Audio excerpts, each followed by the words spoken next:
knock her down. Hello!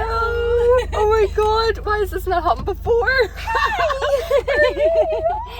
Oh my god, Sarajane. Sarajane. So good seeing you. Do you know what? I actually felt so nervous there. Did I was you? like, yeah.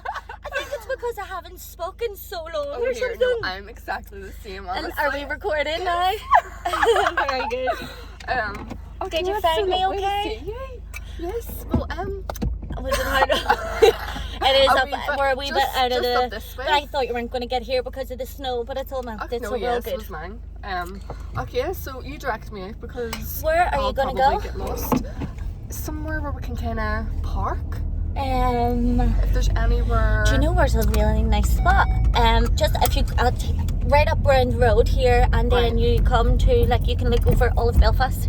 Oh, nice. Yeah, well the camera will get to see it. We'll get to see it. That's all. Yes, so all my babies are in their nannies. So I had a lovely wee morning, so I could just get myself ready as well, which was lovely. Yeah. Had a full night's sleep. You look beautiful. Thank you, so do you. I had a really, really good night's sleep, but I woke up and I was like, where's my baby? So where am I? What's going on? Do you know? Yeah. So I completely forgot them. who I was. Is this my lovely herbal tea? Oh, yes. Thank you. I was the opposite. My I Beth. think that was yours. Sorry. Sorry. I hope you don't mind germs. No, Beth, she has a wee cold at the minute, so she was up last night till about 2 in the morning, so I probably look like What a wee age bit. is Beth now? She's 2.5. Well, Oscar is coming 1 here in 3 weeks, and he is just went straight back to no sleep. Like a newborn again? Yeah, for the last 4 months he's been going, I've been getting up. He goes to bed at 8:30, this way left. He's been getting up at 8:30, then he gets up at 11:30, then he gets up at 1:30, then he gets up at 3, and then he's awake at 6. You must be knackered. Seriously, and then at 6 o'clock or 7 o'clock the kids get up. So it's just been intense. I really need him to get back to sleeping. Yeah. But to be fair, because he has been so unwell, he's just been constantly catching wee things. It's just like you get a flow and then they get sick and then it's up in the air. Yeah. So it's just the way it's been flowing. But also, I know this is a real out there statement, but I think he might have autism. Yeah. And I think it's really affecting his sleep. And I know not a lot of people would say that this early in childhood, but I just felt really in tune to it at 6 months. I could be wrong, but I think a mum always kind of knows her kid. Yeah. Right? He would do a lot of stimming and repetitive behaviours. He doesn't like textures. He jumps and bangs his head off everything all the time. He has no pain receptor. And the whole sleeping thing at the minute, just something's not sitting with me. And it doesn't matter either way. Yeah. But I just feel like I will be his wee voice because at the moment now there's this whole thing. Have you ever heard of the MTHR? Yes. The blue vein. Yeah. Is it? Yes. So all my kids have had that. And they have that wee red mark at the back of their head, and like cherry or something. Yeah, and there's this wee hairy part at the back of their spine, loads of different wee factors of it. So see here, sorry, just see where that blue thing is. Just there. Yeah, you can just park in there, and we can watch Belfast and have a wee chat. Although it's, will you get in there? We'll see. I'm a reckless driver. I just throw my car in anywhere. Me too. Oh, no, that's perfect. There we go. Sorry, so I'll go back to that before we get into anything. So because he had so much medication when he was a baby, that is also a huge indication for anyone that has sepsis as a child, and the medication that they give them, even if you're pregnant and you have sepsis, and the medication they give you can really affect the baby. So that was obviously a huge part of his life at the beginning. So I think that wee factor comes into it a lot as well.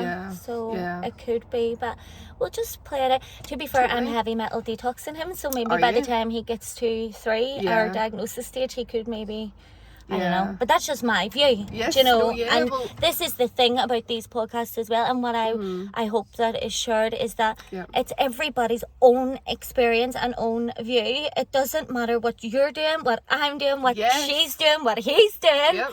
We're all doing our own thing, and Totally. there shouldn't be any judgment on that. Exactly. Like, everybody's doing their own thing, and that's really important. And no one's right or wrong. Do you know what I mean? It's like you don't even have a clue what you're doing. Anybody that gives you a manual know. or tells you, especially your parents or older people, do you not find that older people always say, like, they have, yes, I think it's respectful to they have had an experience and do allow them to incorporate that, because they do have a lot more experience in things, but at the same time they're very set in their own ways. Like, my grandmother is like adamant she learned all my kids how to do their ABCDs. I was like, no, that was me. You know? But you know, old people are just so set in their ways, I find, aren't they really? Is it with your mum and well, that's it. And it's even like the parenting styles that you carry is subconsciously programmed into you due to what your mum and your dad done, and you don't even realise that's what you're doing. Totally. And that was the big thing for me. So I was quite lucky, because we'll talk about this. I got to experience many people's homes because I was in care. So I got many different people's like life experiences. Yeah. So and they're young as well. So I got so much experience from so many different people on their parenting skills, which is a positive. Yeah. A big positive. So I see it that way as well. But yes, we'll get into whatever you want to ask me, so I'm not taking up all of your time. Flip. It's trying to cram like a story into like an hour. It's so hard. It's been rolling to like 1 hour. But I really love the concept minutes. of it. Yeah, I really love the concept of it, and I hope it really reaches. I hope people watch it and really get it. It's so hard to pretend. It's so hard to pretend that we're not actually recording. I know. It's like hard not to look at it. It's like a Kardashian. It's like a Kardashian. Very good. Yeah, well, let's sort of start with where we connected, and then we'll move on to like the next one. So we know each other from school. I know, and I'm sure you. What is your perception of me back then? I was honestly. Were you going to say that? Yes. You were like, right, we knew each other from French class, didn't we? Yeah, French. Je m'appelle Carolina. That is all I know. What did you pick up in school? J'adore. I do j'adore you. Sorry.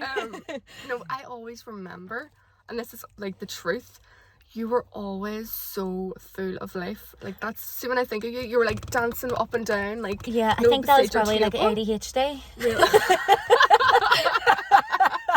I think I was definitely neurodivergent, or still am. No, I am too.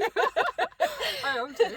But like, that was just your energy, and you have not changed. Like, you've changed, obviously. Yeah, like, but you do grow and change, but you're still full of like what you see on Instagram and like on your TikTok is like you, because that's how I remember you too, you know. That's nice to know, isn't it? Because you always look back, even though you shouldn't worry about what other people think or whatever, you always go through these times and these periods where you do. Oh yeah. You really do. And that's something as a growing healing experience where you let go of, and you really don't give a fuck. Am I allowed to curse on this? Yeah. You really don't give a fuck anymore as you get older. But at the same time, when you reflect back at those times, there's been so many times filled with anxiety of certain parts of my life which were so chaotic and so different to now, that I'm sure people do look and be like, holy shit, that is really not who she is at times, do you know? So that impression is definitely something that I worried that I had given off, which was a healing part as well, but I don't give a shit anymore. Do you know? But it's interesting, you know. You are like and that. You know what, in school, it's so funny because when we're talking about all this charity things, I was actually thinking of this morning, that I was awarded the charity award. Do you remember this? I remember that. The Sister Genevieve Award of St. Louise's. Because of my charity work back then. And then I was supposed to create a 10-year reunion with the whole school, but I didn't do that. Really? So maybe we could do that. Yeah, I would love that. We should do a reunion. Anybody that was... What year were we in school? We were... What do you mean? Like, what year? Like, what was our final year? Like, 2006? Oh, I think so. So maybe... No. 2000. Hold on a second. Well, 2006 we would have been 16. Did you do A levels? yeah, I went. Yeah, You did. so Yeah. I Right, actually okay. done art and business, applied business and art, in A levels, which is Right. funny because they're both incorporated back into I life. know. Like, Isn't it funny? you really do come back to Yeah. things, don't you? Yep. It's So- like a 360. Yeah. Isn't it? You go in like all these different paths and you can't Oh, come back those to where you paths! I are. swear. I wish Detours. sometimes you could just go. Oh, I swear, I hate all these know. different paths I know. sometimes. But Oh. it does bring you back It to does. like where you're meant to But be. yes, where we you're should meant to do go. a reunion. Yeah, We totally. should definitely do Definitely. that. Anybody that was in our class, know, please, definitely come and do a reunion with us. It'd We'll be have to set so that up. emotional, but Yeah. it would just bring you right back. Yeah, and it'd be nice to connect because I'm sure plenty of people are now mothers. Yes. Yep. Should do St. Louise's reunion. Yeah, oh my god. Of I always mothers. see Americans And do that. do you? Yeah, like, you know, like Romeo But- and Michelle's high school. Yeah. Something like that. We'll just rock But that. obviously in school, I was probably going through the most traumatic period of my life. Right. I was going to say that. Did you enjoy Yeah. school or was it? I think school for me was the only stability. So as I was taken away and put into care, Yeah, so, yeah. there was they made sure that the only thing that I kept the same was school. So no matter where I lived, say I lived in Downpatrick, Samefield, Bangor, all the places I lived in, they made sure that I had a taxi to take me to school. Right. So I was brought to the same school and it was stable. So that one part of school for me was my stability.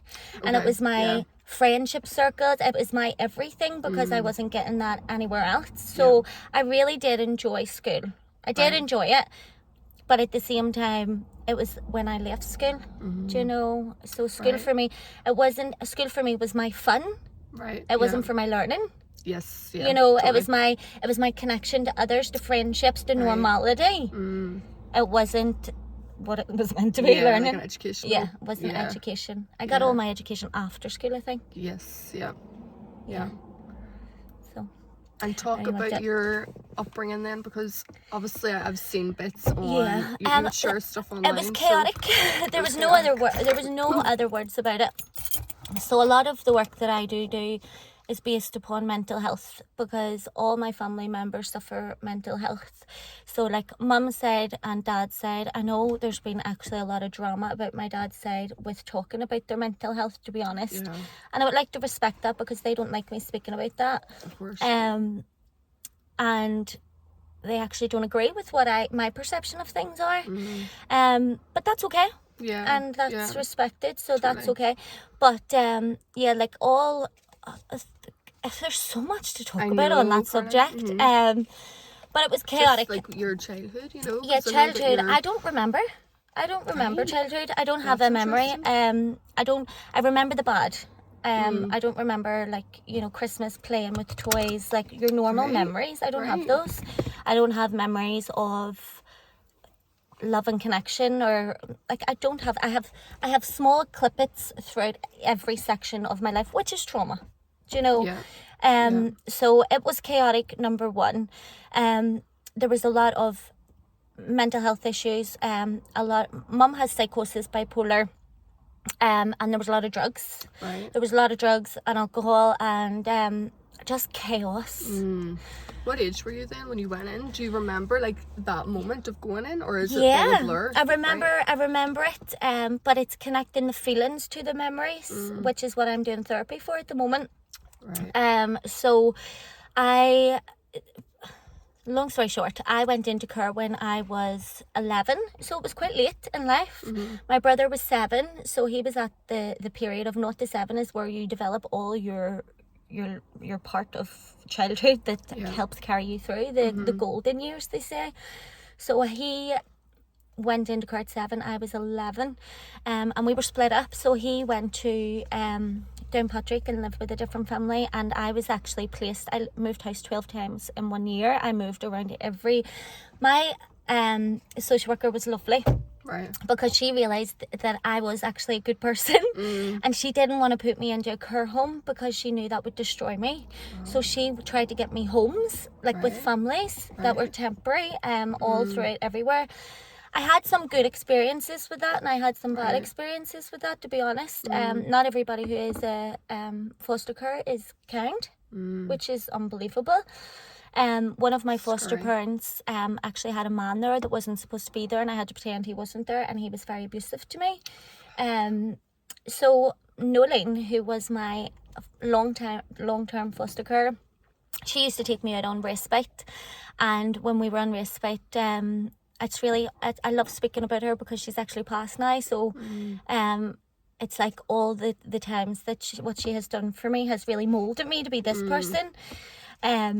So she brought me home one day, and they opened the door, and they were like, smacked me up the back of the head and was like, here's wee Annie the orphan.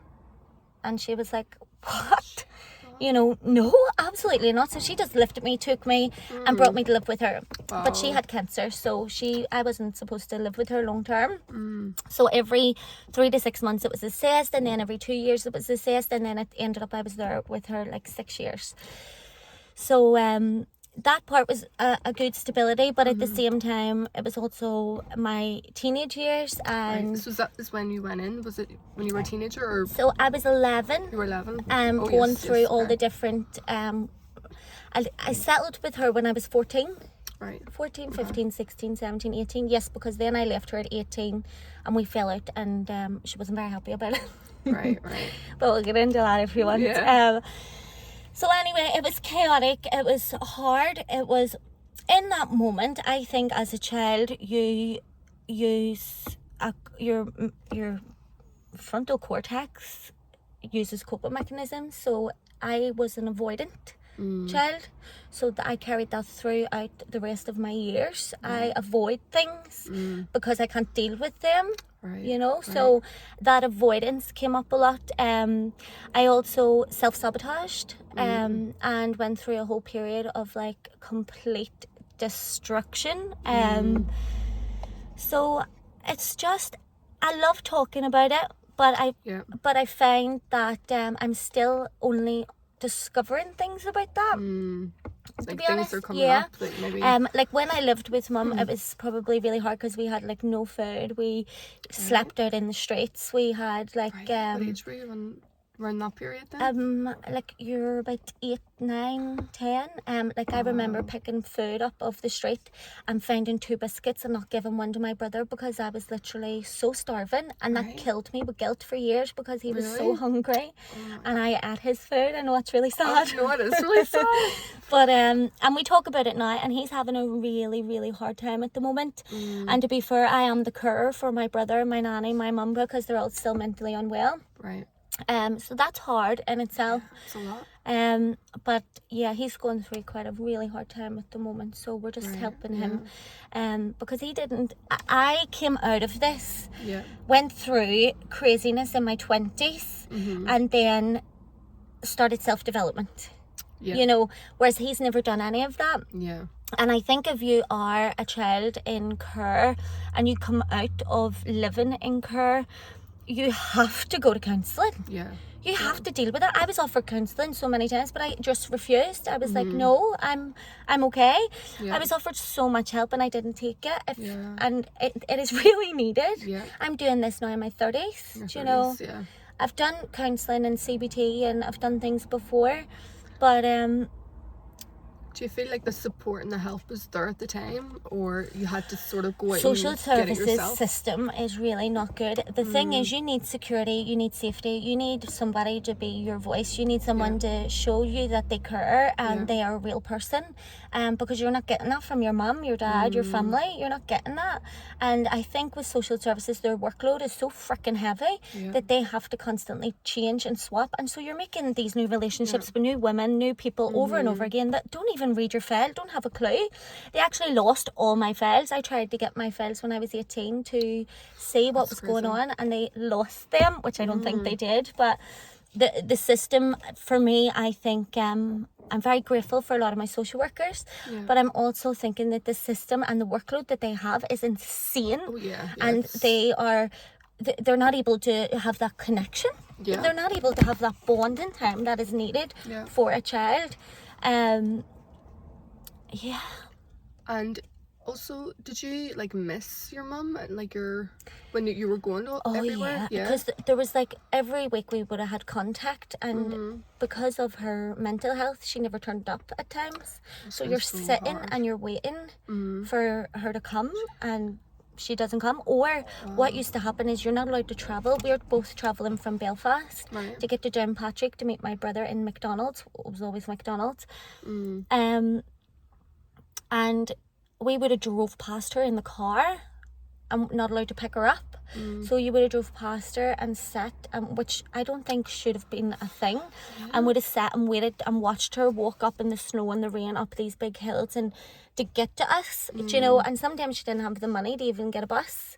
Sometimes she was just mentally unwell that she had to travel. And I know that people will probably be like, well, so what? She was in that position. But I have a lot of compassion for her. Like the compassion that I have for her is insane, because as a mother, I cannot even, can you comprehend what that's like to lose your children? And I know a lot of people have lost their children and are probably watching this, so I really empathize with them. But I also think that I think that we choose our parents. Sorry, let me turn that off. That was me. I was like, no. I think that we choose our parents. So this was a really good healing thing for me. Yeah. I think we choose our parents before we get here. We want to be here in this life for whatever reason, and we choose our parents. And by God, I really chose a really shit set of parents. That's terrible to say. No, it's not, Caroline. It really is. And it's also real. It's real. And a lot of people out there don't have family support, don't have a parent, don't have a father, don't have that connection, and then they bring humans into the world. So that's like a big thing that I want to talk about. But so I think we choose our parents before we get here. I really believe that we come here for a reason, and the reason is for they need us and we need them, and we learn things and we grow from that, and then we evolve and we help others. But I think that was a big healing experience for me, knowing that I chose them, they're mine. And whatever experiences I'm going through was my journey, and I have to trust in that higher power that is my journey, and no matter what, have the faith of whatever it is that's going to get me through. And I think having that faith in a higher power when you're going through that time is so important, because you're so alone. You're so alone. I actually had like this near-death experience, well, not near-death experience, an out-of-body experience when I was in Kerr. Tell me about that. I want to hear about that. I know. So this one night, and it was with Nolene, who was my most loving parent, my foster parent. But as much as like she was my everything, you still mourn your mother. Like, to be fair, my life was like as if you're grieving your mother and father who aren't dead. And see, that process of grieving people who are on earth is really difficult. Do you know? So when I was in Kerr, I was grieving them, but they were still alive and very toxic. Very, very toxic. So one night I was in bed and I was crying so hard. I actually had set up suicide. I'd planned how I was going to kill myself, like what I was going to do. The pain was just, as much as I was having such a great life with my foster parents, there was still that pain inside that I wanted to end. You know, it was like the thing was, right, so I had this dream or experience, whatever you want to call it, and I was lying in bed, and not a lot of people know this actually, so it's really funny putting it out there. So I was lying in bed, and I had seen myself over my body, and this man took me by the hand, and it was this white light of pure, and the only way I can explain it is intense love.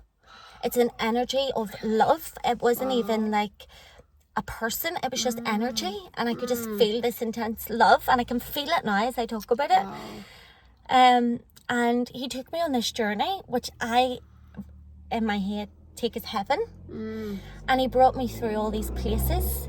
And at the time, my friend had just died, Katie Jo. Do you remember Katie Jo? Yeah. And we weren't like really, really, really close, but she had committed suicide. And I always remember you being so like a voice for her even back then. Do you? Yeah. Because even That's like so at interesting. the assembly and stuff when we were talking, I just always remember how you really, really were distraught by all of that. That really affected me. And you could see that. Like, I had to go and do the special one-to-one classes and stuff. So I had this, and he took me through this place as I can only describe as heaven. And I was like, why is she here? Why is he here? Like, what's going on? Because the people that were alive on earth were actually there. And he was like, they were in a car accident, like this happened, which is really creepy. And then I got to the edge and I was like, why am I here? I want to stay here. And he was like, oh no. You have so much greater to do on earth. He says, you have to look after your grandmother and your brother. And then I just slipped back into my body. I'm getting chills. I actually feel emotional speaking about that. But see, when I came out of that, the intense love and energy that I felt for life was insane. Really? But not even for life, sorry, that's not the right thing. It was the intense love and energy of happiness that I'd never felt before. So to me, I was like, right, I need to die now because I want that feeling back. So I sat and I thought about, do I want to be here on earth? Do I want to help all these people? Do I want to do this? No, I don't. This is too hard. I want to go back there and have that love and that energy. So like I say, I planned and went to school and was like planning out talking to people like as if I was going home to do that. And I don't know what changed it. I think as the days went on, the feeling disappeared. I really believe it was a sign from God or from heaven or from whoever you believe in as a person that I was that I needed at that time. I think I was so hurt to the point that something actually clicked, and John 3:3 just passed. No way. Did you see that? No. This car has a sign and it says John 3:3 angel number by God. Like holy fuck. Sorry, cursing. See ya. I love it. Love it. Chills right down my And spine. also I that was mad. Yeah, that was Sorry. really. Oh my. Love it. So anyway, there you go. See, speaking about that though, no, I've never had that experience, but I've really been looking into that kind of like what's afterlife, heaven, and the amount of testimonies of people that the way you explained Really? the same thing, that it's like a white light, it's like just this hand that reaches out, and the feeling is just pure love and bliss, and when you're there you don't want to leave because it's that powerful. And so it's like, I think it's like that DMT switch that people get before death and when you're born into this earth. It's that intense love that people reach for, that want to achieve. And I do energy work and healing work and your chakras, and you want to get to that higher stage of enlightenment and stay up there and reach that pinnacle of love. So I am very blessed that was an amazing experience there. That honestly, it was just shows you. I honestly believe. And it's so funny because with talking about religion, I'm very spiritual. I do believe in a God, but not the God in religion. That might hurt people, but I don't know. I'm still on a journey. I'm still on a journey. I've had many thoughts and feelings and back and forths with that, but I do the higher power that, and I believe this, the higher power that is within you, that God that people see as an external is in there, is a part of you, is your solar plexus, it's that fire, is you're not it is you. I know that might sound psychotic to people to say God is in you and you are God and you live. Right. No, but that is, you have that power. Like, and if people understood their power, they can understand, they can get through anything. Anything in this life is, like, no matter what you're going through, when you have that faith and that power. And also, if you follow the universal laws, so the universal laws of polarity, there's no up without down, there's no in without out. The universal law of cause and effect, the universal law of gestation Right. Everything has a time period, and naturally you have to go through that time period, and I don't know how long that will be, and it's like the law of gestation for carrying a baby.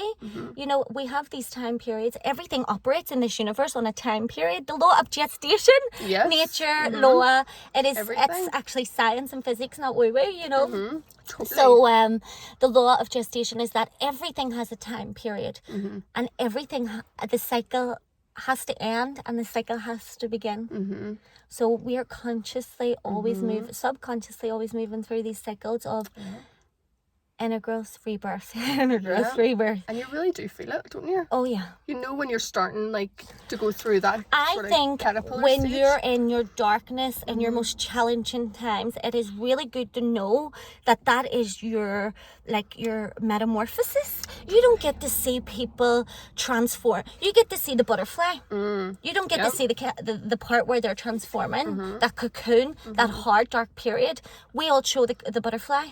We really do. Why is that? Do you know what? I think it's natural to actually retreat in. Yeah. I don't think overshare. I think I overshared a lot over the years. Again, nobody's owed that explanation. Yeah. So it's fair to retreat in and go inwards and do your inner work and go through that time and deal with whatever it is. But don't be thinking that people don't have those times. Yeah. Everybody has those times. Totally. And you do come out, you transform. It's nothing lasts forever. Nothing. Everything changes. Nothing rests. Everything's moving, always growing, evolving.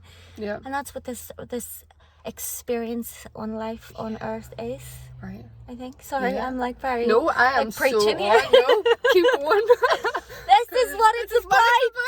Yes, you are going through the hardship to grow into the most perfect human of yourself. And that's what this life is. Yeah. And there are the challenging times.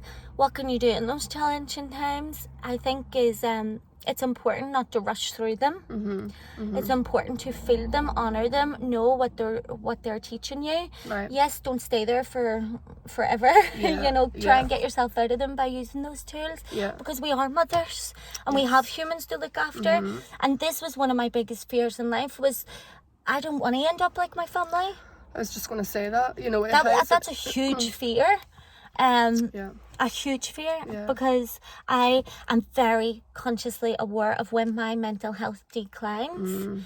And I think the awareness is powerful. Excuse me, go burp. And how has your experience like with being in foster care and then obviously all the things that you went through in your 20s, like how do you feel like all of that has like molded you to be the mom that you are now? Oh my, like I always feel guilty for Mila, my firstborn, because I hadn't a clue who I was and she was brought into me not understanding myself. And I'm over that. I'm over that self-loathing shit. Like I'm over that now. But it was a feeling then. What happened for me was when Mila came into this earth, my firstborn daughter came into me and I had never experienced that love.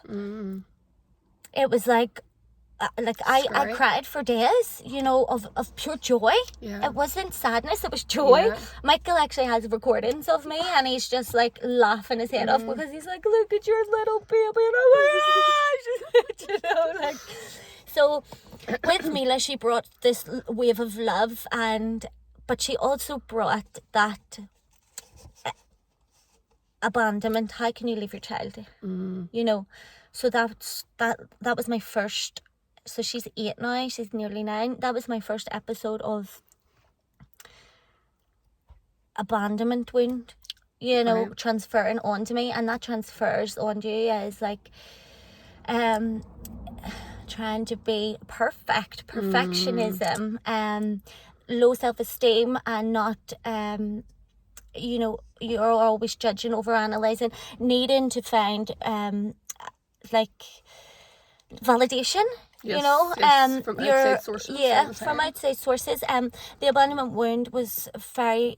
So, what happened to me was I realized that I had this trigger point that was disassociation. Right. Okay. So I disassociated from at early age so that I could cope. Right. And so then what happened? This really weird experience as well was I was getting these experiences, and it was like I was my body was either black or white. This is so strange. And obviously I'm very connected to energy, okay? So like at the time it could have been that experience. I don't know. But it was like I was seeing all these shapes. This is so strange to explain because this is very hard to explain. It was like probably sound crazy. There was all these shapes of like circles and then small circles and hard circles and what have you, but the time my brain was disassociating from anything. So when I was under overwhelming stress, extreme tiredness, would you see it like that, like circles? Yeah, and I would feel it. I would feel like I was this hard dark circle or this bright white circle, and then I was like, what the fuck is going on in this mind? So I reached out to the doctor and I was like, what's going on with me? He sent me to CBT. I done cognitive behavioural therapy for 3 months.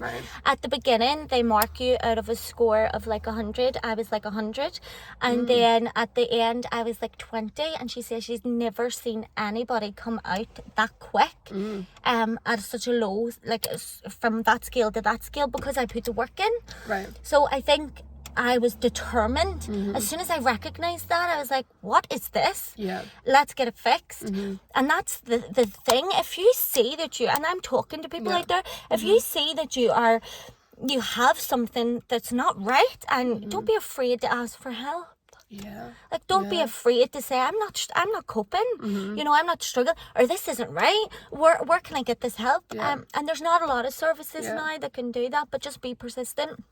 I believe what you really want in this life will come to you if you really want it. And I think a lot of mums as well have fear around reaching out for help when they have kids. Well, this is the thing, because of the social worker thing. So people think that when you reach out for help and you're mentally unwell, that your kids will be taken off you. Well, I done it, and mine's were, you know. And I think it's important that even if you don't go to the doctor side of things, that you make time to reach out to family members, support local people in the community that do therapies and help, and see all the women's centres like Sure Star, all in, like they're fab.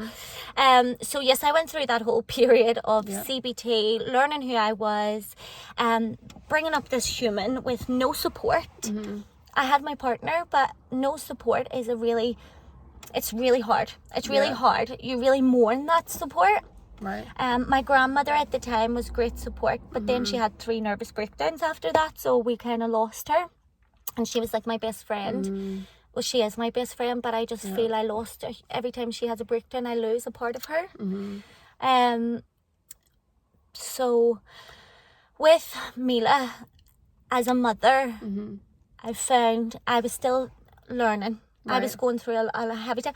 Now, I was still happy. Like, I didn't have depression or didn't have, like, that time. I was just... It just brought up a lot of like wounds, maybe. So then once I recognised that, then I went on this whole self-discovery journey. And she really brought the light into my life. Mila means out of the darkness comes light. And she just brought that light to me, and that desire to want to change, to want to be better, to want to be... She saved me. She saved me. Like, I was taking drugs 6 days a week. I was partying every week, like, not weekend, every day. I'd lost the partner I had at the time. Lost my house. Houses were set on fire. Like, I was in self-destruct when I left foster care. When you leave foster care, you have freedom that you never had before, because when you're in care, everything needs police checked. You don't get to go anywhere, you don't get to do anything. So I rebelled. I went crazy, and that's a thing that a lot of foster children do. And you can see why that is, because for so much of their life you've been told what you can and cannot do, and you've no freedom. You've no freedom of choice or voice or expression. So you just then rebel. Probably not everybody, but a good majority. So then Mila saved me from all that. Do you know? Once I actually fell pregnant before Mila and lost that baby. So I had that loss. She was 3 months old. I'm saying she's called Grace. 3 months old. 3 months. She was 3 months, and that period of... Have you ever had a loss? Now, so there's this new thing called shimmerism, if I'm saying it right. Have you heard of this? No. It's so powerful. Scientifically now, they know every baby alters your DNA. I've seen this. So no matter, you know the way every mum is like, I can't wait to get back to self. You're never going to be yourself. Yeah. Your DNA is already altered. So your DNA is naturally altered as every child has been born or formed within you, okay? So whether that child was aborted, whether that child was a stillborn, a loss, a miscarriage, whatever that child was born naturally, that cell still lives within you and has a heartbeat. You have that connection. So that wee baby Grace is still a part of my life. She's living within me. There, yeah. And it's so funny because Daisy has a imaginary friend who's like matching her age group. No. Anyway, so I just thought that's really powerful for anybody who has lost a baby or has had that experience. That baby still lives within you and is a part of you, and you have that connection. So powerful. Yeah. So isn't that so lovely? So before Mila had that, and I didn't want that baby. I didn't want to be pregnant. I was like, it shocked me. Absolutely, you know, when you find out you're pregnant, you either want it or it's a complete shock. Right. So that first baby with Grace was a shock. I was like, holy shit, I'm not ready to bring a baby into the earth, you know. And then, but Michael was so ready, and I was like, no. And I think the stress of me worrying about that as well was so intense. And I remember lying on the bed and the blood, and I phoned my nanny because I had pains and I had passed 3 blood. Months pregnant at this stage? And I was just about to go for my scan. I think it was like 2 days after, and or something like that. And I phoned my nanny, and I was like, I'm in so much pain, and she knew, but she didn't tell me. She told Michael, and she was just basically like, get her hot water bottle, comfort her, she's losing this baby. No way. And I didn't know. Yeah. So then after, when you go for the scan and there's no heartbeat, that whole experience is really, really hard. But then I was like, right, I want another one. I wanted a new baby then because it was just I think so. I think then that catapulted me of like, I want this, but I wasn't going to try. I was just going to let it happen whenever it happened. So I wasn't on contraception or anything like that, and then just allowed it to flow. To be fair, I don't do contraception ever. It's probably why I have 3 kids, but I just can't. My hormones just don't. My body doesn't like foreign objects in it like that. Like, no, I can't. Every contraception I've tried doesn't work. So do you think that's because you are so in tune with your body and you're so aware of when things change? I feel like a lot of women aren't really in touch with their bodies, so that they're on all these hormone things, you know, contraception. Absolutely. Everything you put in your body is dimming your light. It is dimming your light, and that's a huge part of my like regrowth, like rebirth is nutrition. Yes. Every time I fuel my body with good nutrition, I become a better human. Right. My vessel is so much better and operates. Yeah. Do you know? Yeah. And the thing as well, I only learned that if you do not have omega-3, 6 and 9 in your pregnancy or after you give birth, so those oils in your brain, your baby steals, and that's where postpartum depression can come from in Ayurvedic medicine. Well, there you go. That's something people wouldn't know.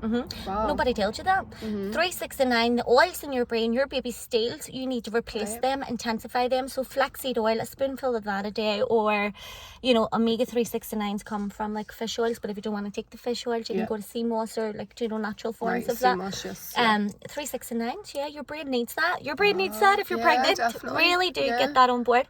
Be told these things. So Mila then for me, sorry I got way late. It's so funny because as a parent, all my children have different aspects of me.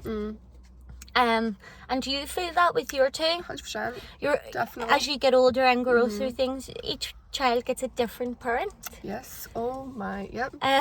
So I think Mila didn't get the best of me.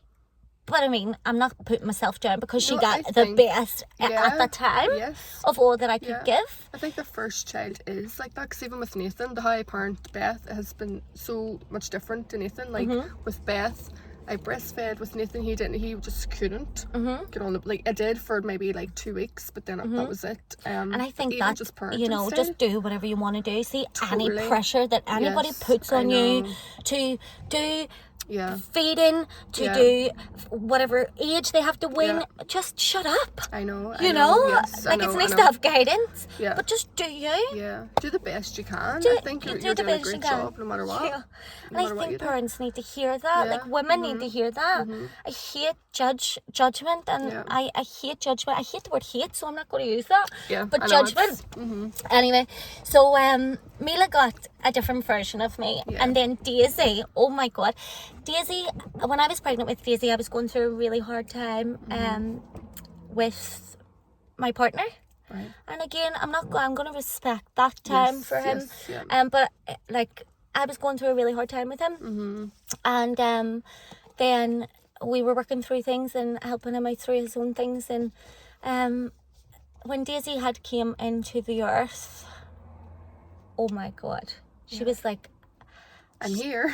It was such a great awakening. Right. She was my great awakening, probably like my second great awakening, because I feel like we have loads of different awakenings. Yeah, we definitely do. So Daisy like gave me this, oh my god, look how beautiful that tree is, you know. The concept of presence, of love, of enjoyment, of life, of blah blah blah. So her presence was like huge to me, but that's when I really started to look after my vessel. Remember I done Herbalife? Yes. So I loved watching you do her. See, in the morning when you would make your shakes, I would so I loved I think Herbalife, not a lot of people enjoy, like, have a concept of it, but it was really the beginning of my nutrition. Really, really was. I loved it, and it started a whole journey of me looking after me. And I don't think I ever done that before. Right. So it was me becoming aware, and the knowledge I wanted to know. I needed to know everything there and then. So I had done like 12 different courses, 12 different certificates, had become a master in this, had done degrees in this, like read a million books, like seriously, I was just like, I need to know it all, let me do it, So Daisy catapulted me into my best self, I think. You know, she really, really did. And she is the most purest little angel face. Like, she's so sweet. She's so cute. She's also a Virgo, so she's... Oh, no. Me. No, Mila's a Virgo. She's a Gemini, so she's like yes. two-faced at times, you know. So and I think that's really important as well as mothers. Get to know your children's stars then, because you can connect with them better. With Mila being the Virgo, she likes to organise herself. She needs to, you know, she likes to do her own thing. So for me to try and dress her and put things on her that she doesn't want, it was causing confliction. Yes, yeah. So let her do her in her own style and what she likes, and have that freedom, you know, and allow for the crazy outfits, and don't be like perfectionized. Amazing. You know, you know, just let her be and let her do. So if you have a Virgo child, they need to be. They need their independence. They need their freedom. Yeah, totally. To be so anyway, then Daisy, what happened then, as you bring a second child in, you've got this newborn who doesn't sleep again, so you're freaking sleep deprived. Like, I don't know how I've functioned so long with so little sleep all this time, but you do. Yeah. Women are powerful. We are unbelievable. And I think it's important to say that it's fucking hard. Hard in every way, mentally, physically, and very sore when you give birth. So it's hard. It is hard, but you have that power. That's the part, the creative energy that is within a woman. We create this world. We do. You know, so the power is so powerful. So you can do it regardless of that pain.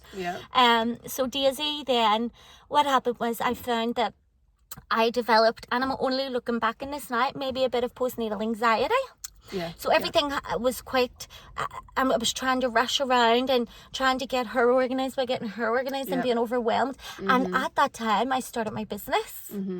So I had to form balance in home life and work life and baby life, and it was all a big, and I made a lot of mistakes in that, you know, and I think that's important, to make mistakes. Be resilient, learn from those mistakes and move forth. And I think as a reflection of others, for all that I did speak about and help with already, it's important for like others to see that I'm still fucking up, like, you know. We all are. I am still a mess at times, you know. I'm still doing things and learning and going through that. Like that's life. Nobody's perfect and nobody's healed, you know. No, I think we just learn better ways to sort of cope. Maybe responses were done in the past, we don't do that now. But that is a thing. Life is 90% of what happens to you, and 10% of what happens to you, and 90% of how you react. I believe that 100%. You can change and alter everything on your perception and your reaction, but you need to be still to be able to do that. You need to be present and slow, and slow living is a thing, you know. I'm only maybe being more mindful of slow living with this third baby. I know. Do you know what I mean? I know. 3 babies. So, what's it like to have 3 babies? Even saying that, does it feel like crazy? Did you ever see yourself having 3? I did though. I always wanted a big family, but after 3 and after Oscar took me over the edge, I think that's enough for now, you know. But Daisy, then I found it was so difficult to find that balance again of having a child and then having another child. Like just I know that sounds so simple, but 2 is you're splitting yourself, aren't you? And then finding the time for each one, and then COVID hit. Because we had, and there was so much taken away from our children's lives, and then you're in the house, and then that COVID scenario really affected my Mila. She got real social anxiety from that. Nathan was the same. And even I see the difference between Nathan and Beth with like social.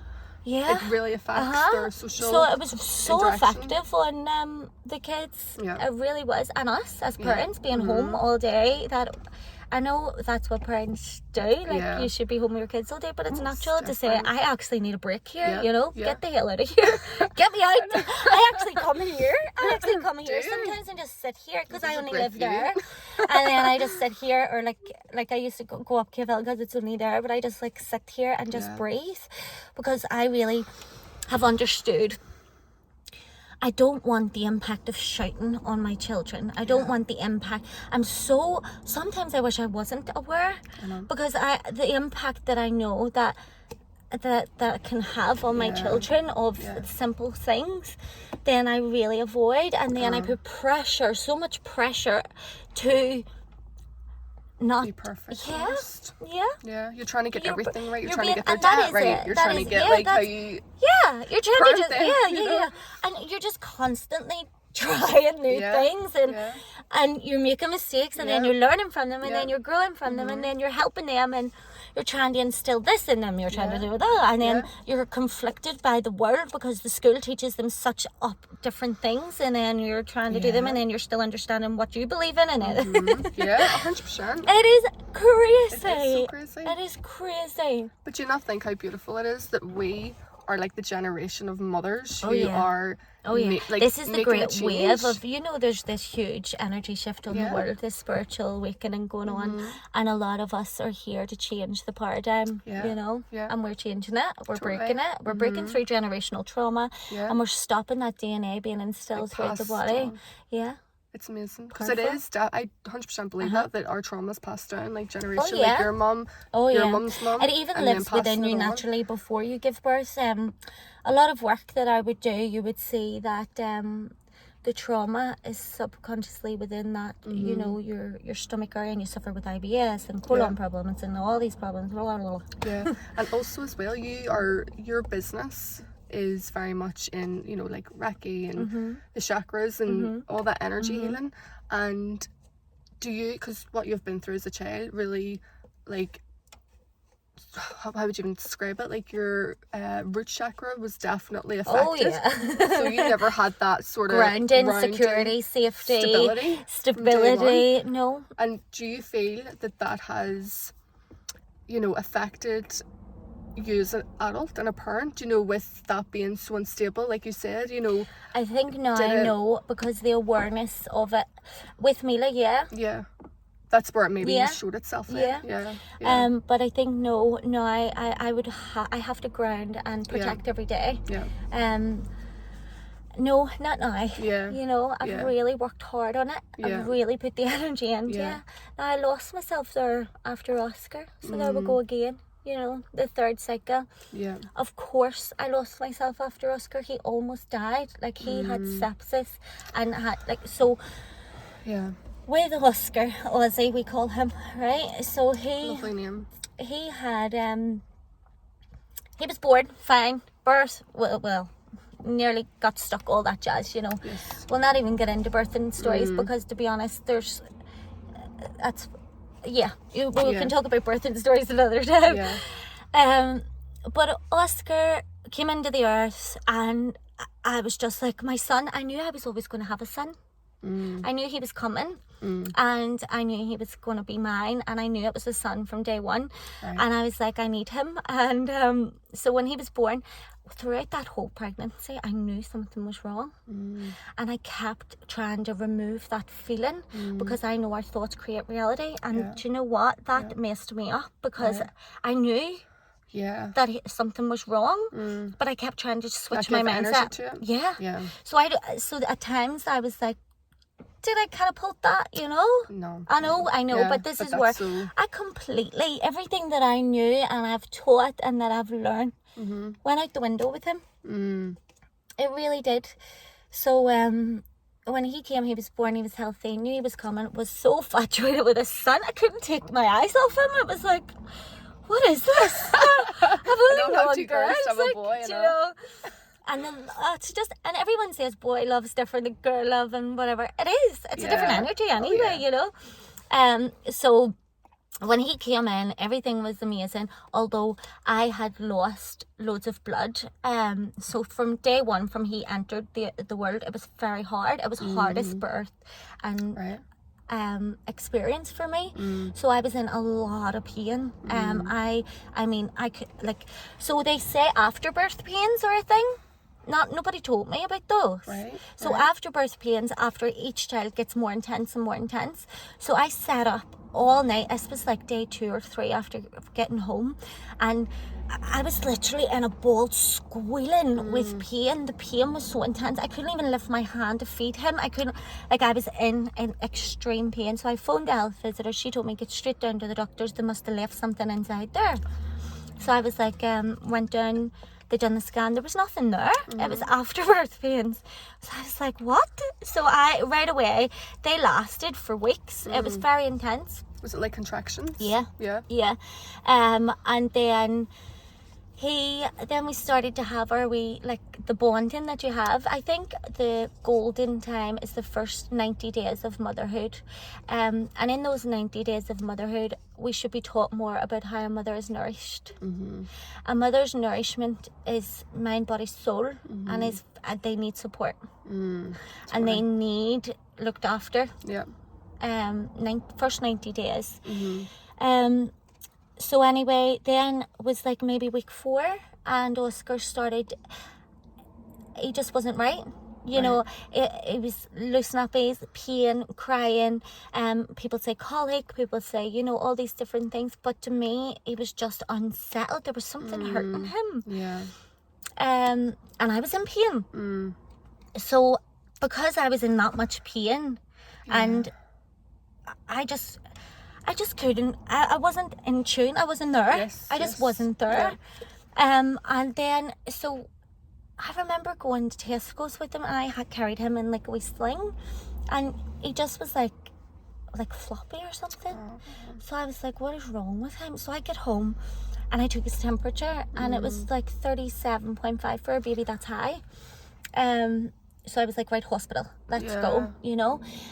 So I went to my neighbour. My neighbours are the best. See the team of support that I have from my neighbours. I moved there. I created that house. I actually manifested that house that I had. Everything I wanted, down to the brick, to the room, to the location. Like, I wanted that. I got it. That's mine.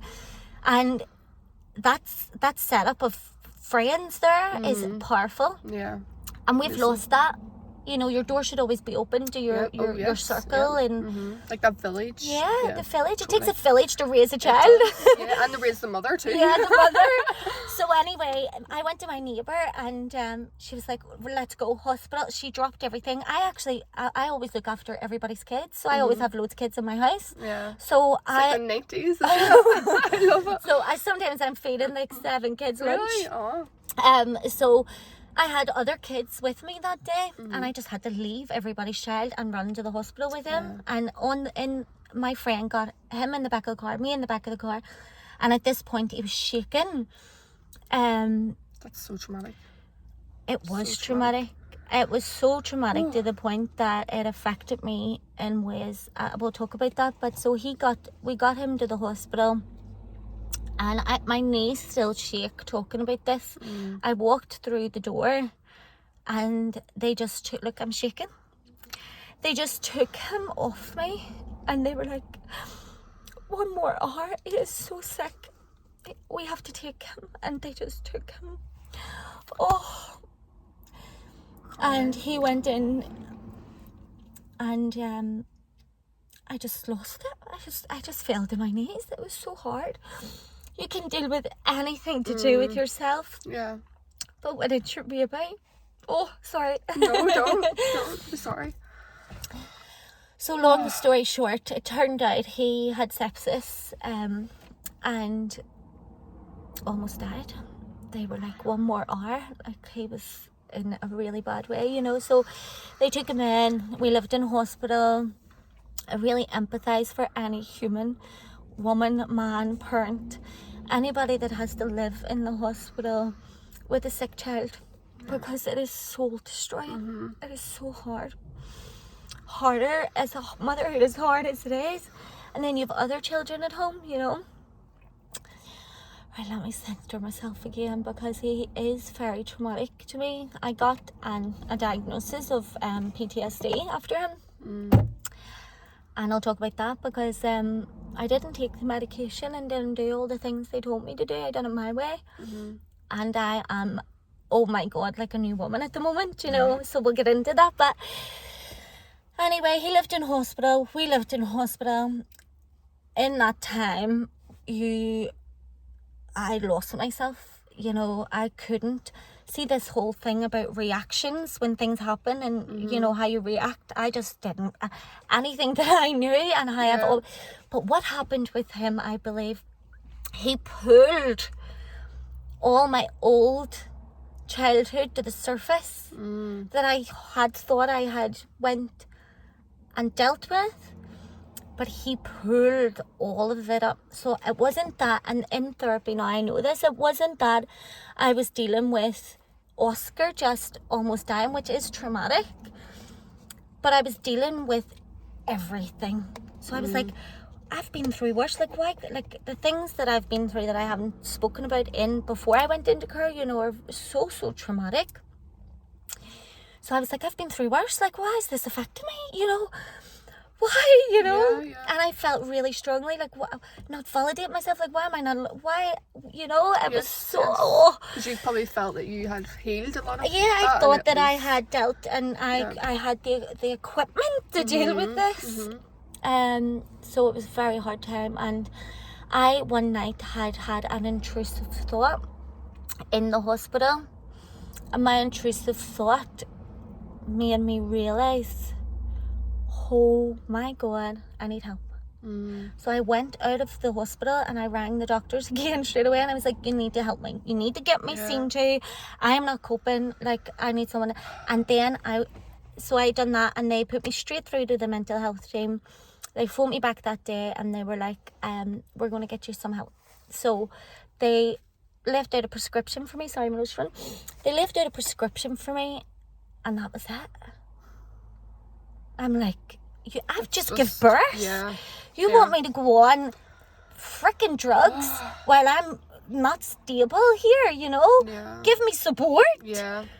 And that's okay if you are the person that takes them drugs and that worked for you. That doesn't work for me. I need the root cause fixed. I don't not need the symptoms fixed. At the time, I needed help with symptoms. So I did try. I did try it. I tried it because at that time I just needed help. Somebody help me here. And everything, the tools that I knew I couldn't use on myself at that time. I just couldn't. I couldn't do it. And that was really interesting for me. I think I needed to go through that dark time to be able to help other mums and other people. Because before, maybe what I had been sharing wasn't going to reach as many people as maybe the dark does, you know. So anyway, he then lived in a hospital. Then we found these lumps, and then we thought it was cancer, and it was just a whole in his body or outside his body. Inside his. They were going to release him, and I said, "What do you mean? Like, he's so sick. Like, where's this came from?" And they were like, "No, he's fine now. You can just come in for daily antibiotics." And I was like, "No, I need him checked. Like, you scan his kidneys." Something told me to scan his kidneys. They just let him go. They were just letting him go. And they are absolutely brilliant in that hospital. They really, really, really are. They're just overworked. They really are. Like, I mean, angels. Do you know? So they just, his kidneys were scanned, and then all those lumps were found. So we now know he has kidney reflux, which is his valve from his bladder to his kidney doesn't close, and the urine goes up and causes infection. And you can have different grades of this, from like 1 to 5. He's actually only on a 3, which is really good. And we're waiting on one more scan to find out if he has kidney scarring. If he has kidney scarring, we'll have to go through dialysis, blah blah blah blah blah. If he doesn't, he's good to go. He will continue on this medication, which again, I took him off. I know that's crazy, but I couldn't sit with having an antibiotic in his gut for his life. You know, your gut is your everything.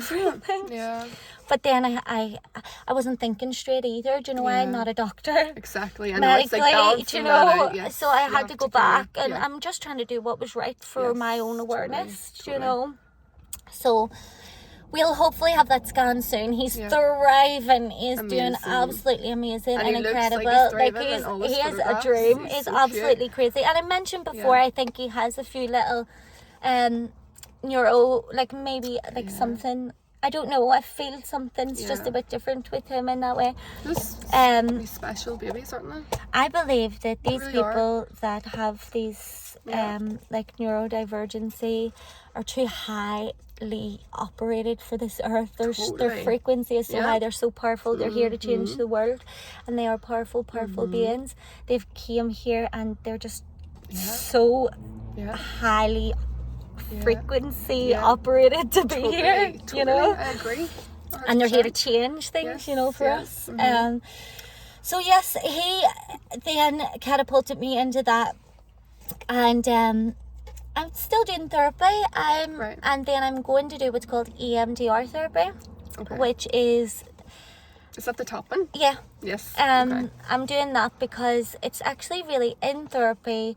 The things that happened pre foster care, when I'm talking about them, my body's going into shock, which I never knew was a thing. It's like the body never lies, isn't it? Yeah, but I didn't know, because I've spoke about it before, but after Oscar, he's made my nervous system a hell.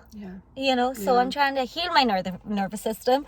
I'm trying to, you know, get myself as one, trying to raise humans, trying to get out to work, trying to do everything, honestly, you know, but all of us do that.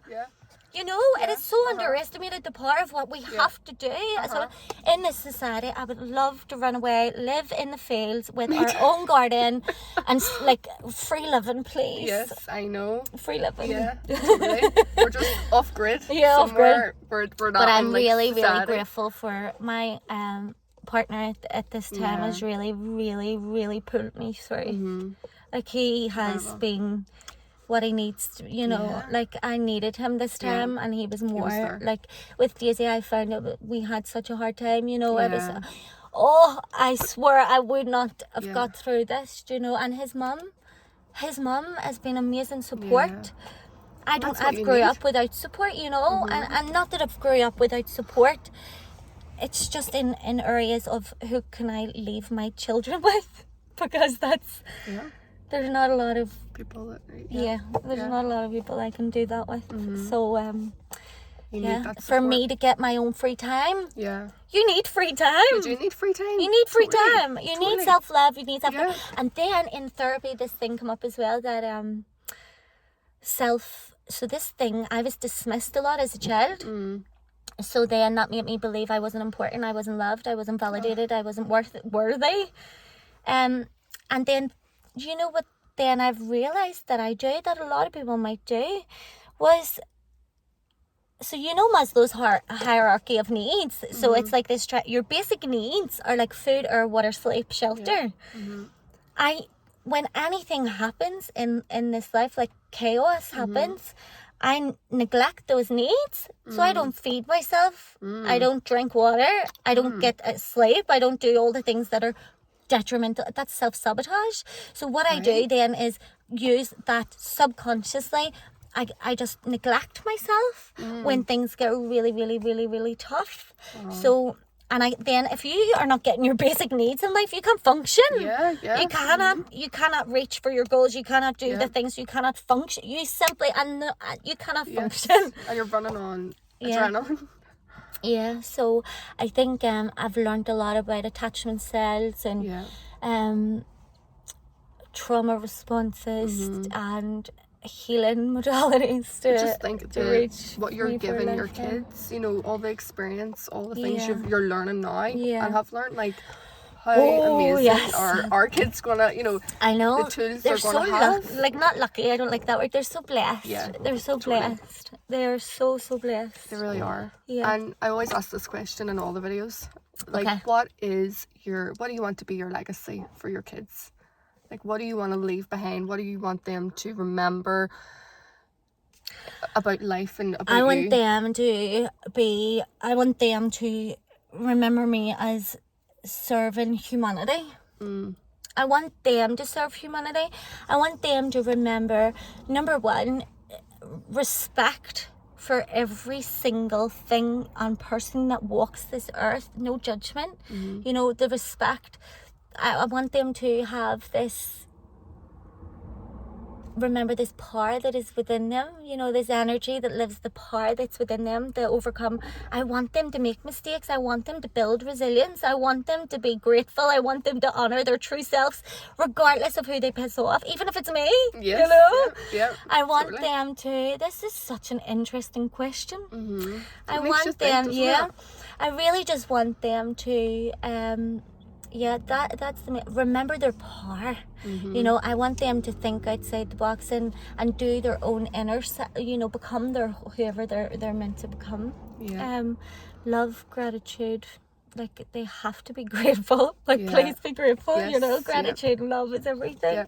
And how do you want to be remembered? Like what do you want them to and I want them to as? serve too. I want them to, you know, I think we're here as humans to serve other humans. I really do. I really believe that we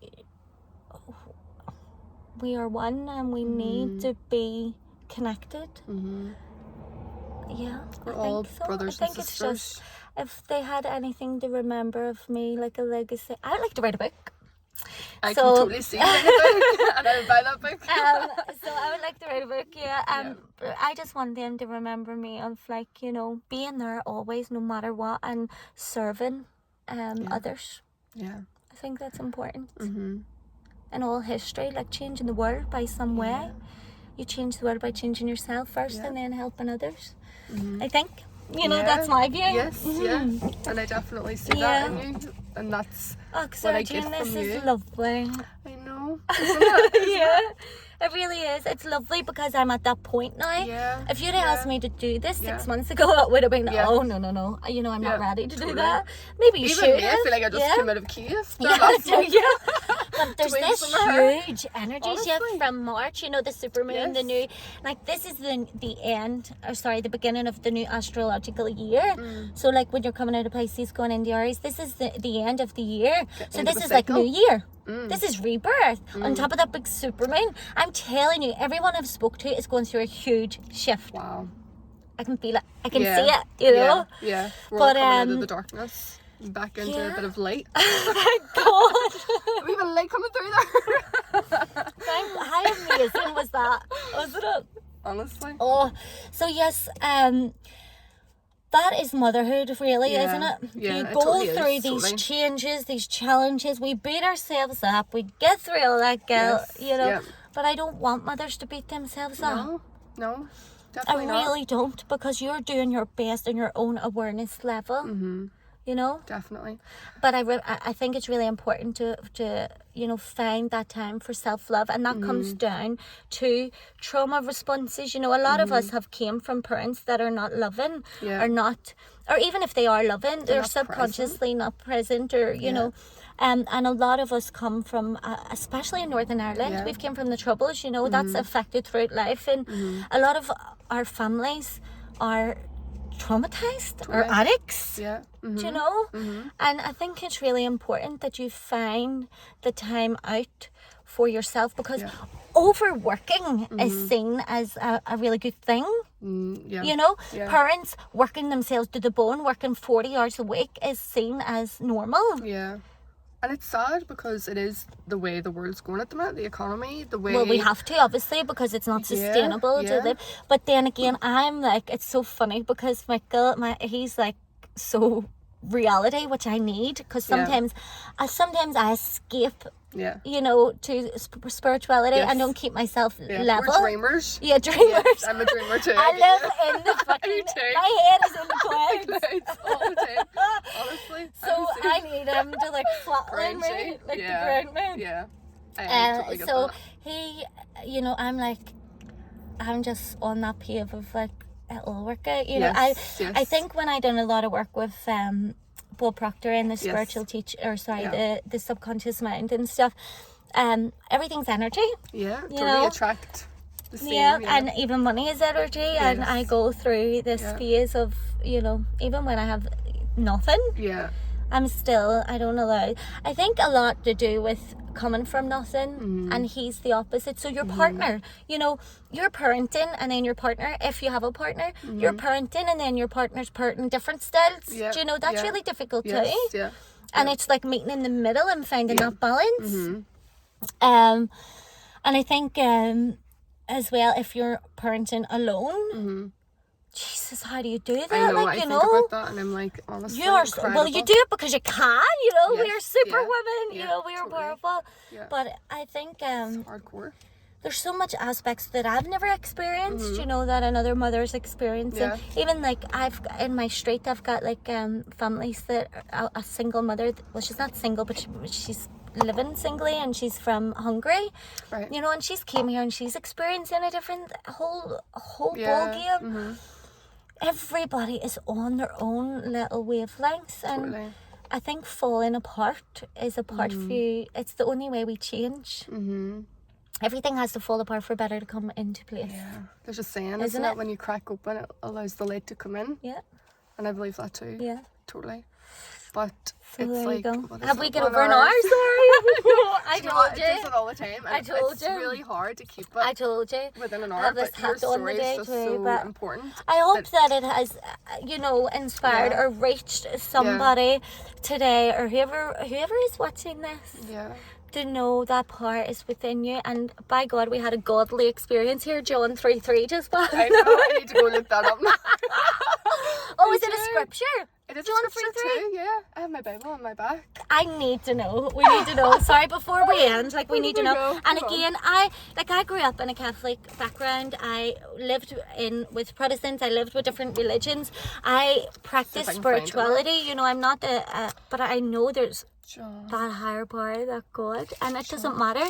So I want to know, because all 3 John, I think it's this now. 1, 2, 1, 2, 3. I'm like sitting here preaching, but this and this. Sorry. 1, 2, 3. I need to get my nails done. It's ridiculous. 1, 2. You don't. 3. You don't.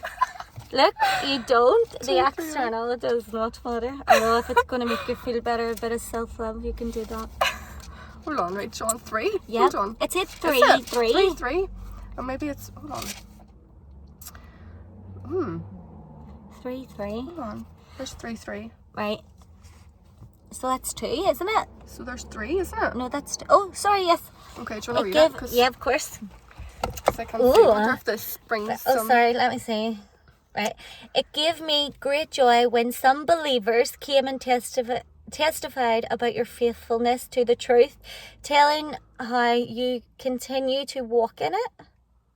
It gave me great joy when some believers came and testified about your faithfulness to the truth, telling how you continue to walk in it. So interpretate that for me. What would you say that was saying? So, because it gave me great joy when some that is giving believers me chills. came and testified about your faithfulness to the truth. The truth, that happened right after you spoke about the light. Ah. And he's saying, like that is God, that's that is God that is saying, the power. We had an experience. Love it. Listen, he's so happy that you came and spoke the truth there about he his is power. He is I am happy. Are you happy? You can go to your Bible club now and tell them all. I love it. So love it. Oh, well, listen, I'm roasting. video. I'm roasting roasting. I'm sweating. We're sweating. But thank you so much. And let me know. Thank you so much. I love a good wee chat anyway. You know, we'll probably still chat on the way down. Yep. On the way back. You can turn it off now. So no, yeah. Well, thank you so much. Turn it off. Get it off. Thank you so much. I will say bye. Bye. Bye. Bye. Thank you.